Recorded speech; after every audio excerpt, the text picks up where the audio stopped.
ഇന്നത്തെ കാലത്ത് കുട്ടികളുണ്ടാകാൻ വൈകുന്ന ദമ്പതിമാരിൽ പുരുഷന്മാരുടെ പങ്ക് വളരെ വലുതാണ്.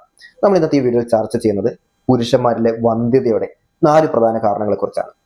അതിനു മുന്നേ ഈ ഒരു ചാനൽ ഇതുവരെ സബ്സ്ക്രൈബ് ചെയ്തിട്ടില്ലെങ്കിൽ ഇപ്പോൾ തന്നെ സബ്സ്ക്രൈബ് ചെയ്യുക. മാത്രമല്ല, ഈ ഒരു വീഡിയോ നിങ്ങൾക്ക് ഉപകാരപ്രദമാണെന്ന് തോന്നിക്കഴിഞ്ഞാൽ മറ്റുള്ളവരുടെ അറിവിലേക്കായി ഷെയർ ചെയ്യുക. പുരുഷവന്ധ്യതയുടെ 4 പ്രധാന കാരണങ്ങളിൽ ഏറ്റവും ആദ്യം നമ്മൾ ചർച്ച ചെയ്യുന്നത് പുരുഷ ബീജങ്ങളുടെ പ്രശ്നങ്ങളെക്കുറിച്ചാണ്. പുരുഷ ബീജങ്ങളുടെ പ്രശ്നങ്ങൾ നമ്മൾ നോക്കിക്കഴിഞ്ഞാൽ അതിൽ ഒരു 4-5 കാര്യങ്ങളാണുള്ളത്.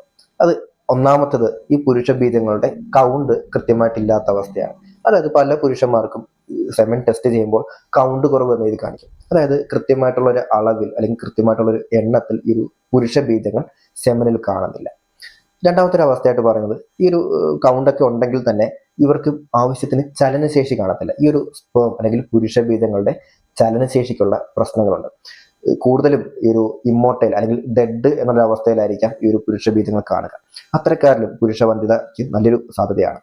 അതുപോലെ മൂന്നാമത്തെ ഒരു കാരണമാണ് ഇവയുടെ ഷേപ്പിന് വരുന്ന വ്യത്യാസം. അതായത് പുരുഷ ബീജങ്ങളുടെ ഷേപ്പിന് ഡിഫക്റ്റുകൾ വരിക. ഹെഡ് ഡിഫക്റ്റ്, ടെയിൽ ഡിഫക്റ്റ് മുതലായ ഡിഫക്റ്റുകളെല്ലാം ഈ ഒരു ലാബ് ടെസ്റ്റിൽ കൃത്യമായിട്ട് എഴുതി കാണിക്കാറുണ്ട്. പിന്നീട് മറ്റൊരു ഡിഫക്റ്റാണ് ജനറ്റിക് ആയിട്ട് വരുന്ന DNA ഡിഫക്റ്റുകൾ.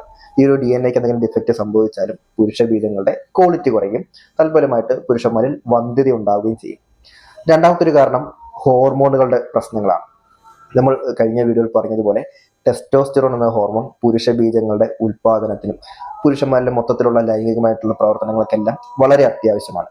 ഈ ഒരു ടെസ്റ്റോസ്റ്ററോണിന്റെ കുറവ് വന്നാലും പുരുഷന്മാരിൽ വന്ധ്യത എന്നൊരവസ്ഥയിലേക്ക് നീക്കാം. മാത്രമല്ല, മറ്റൊരു ഹോർമോണാണ് ഫോളിക്കുലാർ സ്റ്റിമുലേറ്റിംഗ് ഹോർമോൺ. ഈ ഒരു ഹോർമോണുകൾ ഈ ഒരു സ്പേമിന്റെ പ്രൊഡക്ഷന് വളരെ ആവശ്യമായിട്ടുള്ള ഒരു ഹോർമോണാണ്. ഇതിന്റെ പ്രവർത്തനങ്ങളുടെ പ്രശ്നം കാരണവും പുരുഷന്മാരിൽ വന്ധ്യത ഉണ്ടാകാം. മാത്രമല്ല, മറ്റ് പ്രധാന ഹോർമോണുകളായ തൈറോയ്ഡ് ഹോർമോണുകൾ, അതുപോലെ മറ്റ് ചില ഹോർമോണുകളുടെ പ്രവർത്തനങ്ങളായിട്ടെല്ലാം ഈ ഒരു പുരുഷവന്ധ്യതയ്ക്ക് അധികം നല്ല ബന്ധമുണ്ട്.